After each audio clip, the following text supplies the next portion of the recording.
जय हिंद बच्चों। आज हमारे पास टॉपिक है महात्मा गांधी का। तो आज हम महात्मा गांधी के बारे में पढ़ेंगे। जो महात्मा गांधी थे उन्होंने कैसे हमारे देश को आजाद कराया, कैसे उन्होंने कई आंदोलन किए, उनके सामने क्या क्या मुसीबतें आई और कैसे उन्होंने डटकर सामना किया, कैसे उनके पीछे हजारों लाखों की भीड़ चली और उन सब ने मिलकर हमारे देश को आजाद कराया। तो आज हम महात्मा गांधी के बारे में पढ़ेंगे, जिनके बारे में मैंने देखा है कई बच्चों के अंदर नेगेटिव थिंकिंग आ चुकी है। उसे ही आज हम नेगेटिव को पॉजिटिव में बदलने का काम करेंगे। सबसे पहले महात्मा गांधी का जन्म कब हुआ? महात्मा गांधी का जन्म हुआ 2 अक्टूबर 1969 को। कब हुआ? 2 अक्टूबर 1969 को। और महात्मा गांधी का फुल नेम, मतलब पूरा नाम मोहनदास करमचंद गांधी था। महात्मा गांधी का पूरा नाम क्या था? मोहनदास करमचंद गांधी। और इनकी मृत्यु होती है 30 जनवरी 1948 को। कब होती है? 30 जनवरी 1948 को, यानी हमारी आजादी के 1 साल बाद इनकी मृत्यु होती है। और अब जानेंगे इनके परिवार के बारे में, आखिर कौन कौन था इनके परिवार में, इनके कितने पुत्र थे, इनके माता पिता का नाम और इनकी पत्नी का नाम। तो हमें ये सबसे पहले जानना होगा इनके पुत्र कितने थे। इनके पुत्र थे 4 पुत्र थे। महात्मा गांधी कितने पुत्र थे? 4। रामदास, देवदास, हरिलाल और मणिलाल।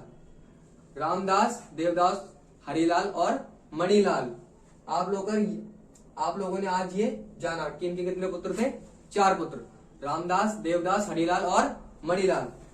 और इनकी माता का नाम था पुतली बाई। इनकी माता का नाम था पुतली बाई। और इनके पिता का नाम था करमचंद गांधी। इनके पिता का क्या नाम था? करमचंद गांधी। आपने ये देखा होगा महात्मा गांधी का पूरा नाम क्या? मोहनदास करमचंद गांधी, परंतु इनके पिता का नाम केवल था करमचंद गांधी। अब बात करते हैं इनकी पत्नी का नाम। इनकी पत्नी का नाम था कस्तूरबा गांधी। तो बात अब शुरू होती है 1983 से। 1983 में महात्मा गांधी लॉ की डिग्री लेने के लिए साउथ अफ्रीका जाते हैं। कहाँ जाते हैं? South Africa. अब वहां पर महात्मा गांधी ने कई आंदोलन किए थे। किस चीज के आंदोलन किए थे?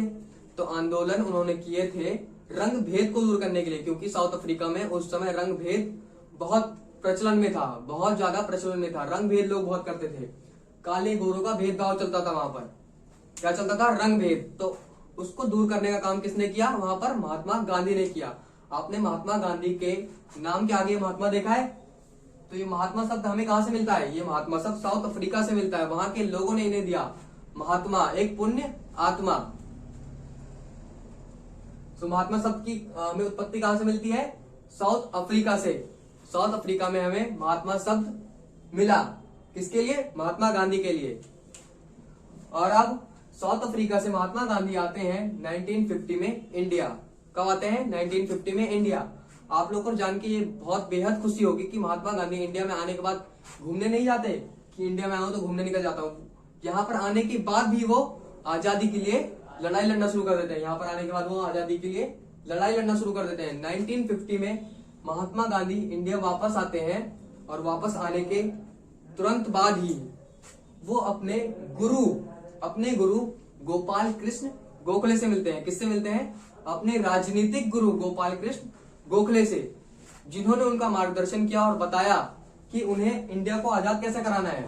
तो सबसे पहले इंडिया को आजाद कराने के लिए जानना पड़ेगा कि यहाँ पर क्या क्या चल रहा है, यहाँ पे सिचुएशन क्या है करेंटली। क्योंकि महात्मा गांधी तो साउथ अफ्रीका से अभी डायरेक्ट 1983 के बाद इंडिया 1915 में आए।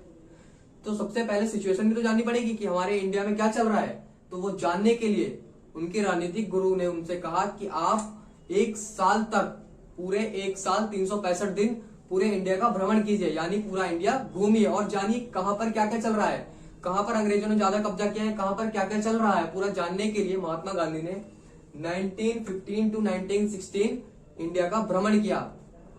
और अब बात करते हैं 1916 में क्या होता है। 1916 में महात्मा गांधी को एक अधिवेशन में बुलाया जाता है। अधिवेशन कहां पर हो रहा होता है? किस चीज का हो रहा होता है? अधिवेशन हो रहा होता है BHU का। BHU आपने सुना हुआ एक यूनिवर्सिटी है, बनारस हिंदू यूनिवर्सिटी। ये कहां पर सिचुएटेड है? ये लोकेटेड है यूपी में, उत्तर प्रदेश के अंदर।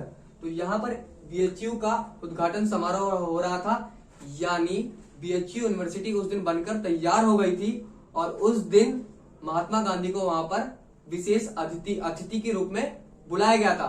तो वहां पर कई अमीर लोग भी थे और कई बड़े बड़े लोग, बिजनेसमैन भी थे, जिन्होंने इस यूनिवर्सिटी को बनाने में काफी मदद किया था। तो यहाँ पर महात्मा गांधी को बुलाया गया था। तो यहाँ पर देखने को यह मिलता है कि महात्मा गांधी को जब स्टेज पर भाषण के लिए बुलाया गया तो उन्होंने सबसे पहले क्या कहा कि यहाँ पर कोई गरीब क्यों नहीं है, यहाँ पर कोई गरीब क्यों नहीं है, क्योंकि महात्मा गांधी का यह मानना था कि बिना गरीबों के मेल के हम लोग देश को आजाद नहीं करा सकते, क्योंकि हमें देश को आजाद कराने के लिए गरीब के साथ साथ अमीरों की भी जरूरत है और अमीर के साथ साथ गरीब की, बिना दोनों के कॉम्बिनेशन की ये देश आजाद नहीं हो सकता। एक दूसरे के बिना दोनों अधूरे हैं। तो यहाँ पर सबसे पहले महात्मा गांधी ने कहा कि हमें अमीर, यहाँ पर तो अमीर सब दिख रहे हैं, डॉक्टर से लेकर इंजीनियर तक यहाँ पर सब दिख रहे हैं, लेकिन यहाँ पर कोई गरीब क्यों नहीं है। तो महात्मा गांधी की ये सबसे बड़ी बात उस दिन उन्होंने कही थी। और उसी अधिवेशन में वहां पर उनका एक फैन, जिसे बोल सकते हैं फैन, चाहने वाला या कुछ भी कह सकते हो आप, वो आता है जिसका नाम होता है राजकुमार शुक्ल। वो गांधी जी से मिलने के लिए आता है। क्या करने के लिए आता है? मिलने के लिए। अब उसको कोई प्रॉब्लम थी, इसलिए वो आया था गांधी जी से मिलने के लिए, क्योंकि वो गांधी जी के चरित्र से काफी प्रभावित हो रखा था। गांधी जी के चरित्र से बहुत ज्यादा प्रभावित हो रखा था। उसे ये लगता था कि गांधी जी ही देश को आजाद करा सकते हैं और उसको उसकी मुसीबत से छुटकारा या निजात दिला सकते हैं। तो वो गांधी जी से मिलने के लिए आता है। कहां पर? बीएचयू के समारोह में। और गांधी जी ने उस समय एक बहुत ही अच्छा भाषण दिया था कि हमें देश की आजादी के लिए गरीबों के साथ साथ अमीरों की आवश्यकता है और अमीरों के साथ साथ गरीबों की भी आवश्यकता है। तो वहां पर ये मिलने के लिए आता है। इसका नाम होता है राजकुमार शुक्ल। कहां से आता है? ये बिहार के चंपारण जिले से आता है। बिहार के चंपारण जिले से। किस लिए आता है? नील की खेती के लिए। आप सबको पता होगा बिहार में चंपारण में नील की खेती हुआ करती थी और नील की खेती में अंग्रेजों ने अपना कब्जा जमा रखा था, क्योंकि वो बाहर एक्सपोर्ट करते थे नील को। क्या करते थे? बाहर एक्सपोर्ट करते थे। अब किसान के पास एक खेत होता था, उसका 1/4 हिस्सा सिर्फ किसान के पास होता था, बाकी 75% हिस्सा कहा जाता था? अंग्रेजों के पास। अंग्रेज उसको अपने अंडर रखते थे और अपनी खेती करवाते थे। किसकी? नील की। यहाँ पर किसान को 1% का ही फायदा नहीं हो रहा, पूरा 75% किसके पास जा रहा है? ये जा रहा है अंग्रेजों के पास, क्योंकि अंग्रेज इसे कहां भेजते थे? बाहर देशों में भेजते थे और अपना मुनाफा करते थे इससे। तो राजकुमार शुक्ल को इसी प्रॉब्लम की वजह से यहाँ पर यूपी में बीएचयू समारोह में गांधी जी से मिलने के लिए आना पड़ा। इसके बाद क्या होता है? जब ये गांधी जी से मिलने के लिए आते हैं तो गांधी जी इनसे मिलने से इनकार कर देते हैं। शुरू में गांधी जी क्या करते हैं? मिलने से इनकार कर देते हैं। उन्हें लगा कि कोई नॉर्मल इंसान होगा, मिलने आया होगा। उन गांधी जी से हजारों लोग मिलने आते हैं। गांधी जी इतने फेमस तो पहले से ही है कि उनसे हजारों लोग मिलने आते हैं, क्योंकि उन्होंने 1893 में कई आंदोलन किए थे। साउथ अफ्रीका से लेकर गांधी जी का नाम भारत में 1915 तक काफी प्रसिद्ध हो चुका था। तो गांधी जी ने उसे नॉर्मल इंसान समझकर ही ट्रीट किया और उससे ज्यादा बात नहीं की। फिर भी वो गांधी जी का पीछा करता रहा। हर जगह जहां गांधी जी जाते वहां पर उनके पीछे आता। गांधी जी कहीं पर भी जाए वो राजकुमार शुक्ल उनके पीछे आता। तो गांधी जी से वो मिला, गांधी जी से अंततः वो मिला, लेकिन गांधी जी ने उससे कहा कि आप मुझे कोलकाता रेलवे स्टेशन पे मिलिए।